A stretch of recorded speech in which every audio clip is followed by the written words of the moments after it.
Sziasztok! Major Takács Eszternek hívnak, 2008-ban végeztem a Szixiben, mivel a Szixibe kell a matek száma, írtam ki, hány éves lehetek. Közgazdaságtanon végeztem, nagyon szerettem a Szixibe járni, jelenleg grafikusként dolgozom, leginkább egyéni vállalkozóként működök, de voltak konkrét cégek is, akinél alkalmazásban álltam.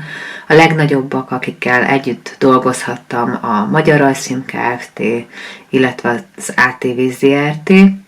Nagyon szerettem a szakmámat, mert egy nagyon sokszínű, sokrétű szakterület, ahol nagyon sok területen próbálhatja ki magát az ember, és a Szixiben én nagyon sok alapot kaptam, például a vállalkozói léthez, úgyhogy mindenkinek csak ajánlani tudom.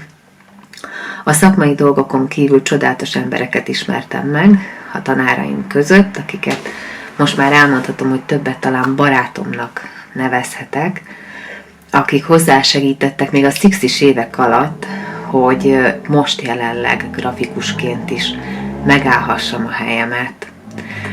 Én nagyon sok sikert kívánok nektek a Szixis évekhez.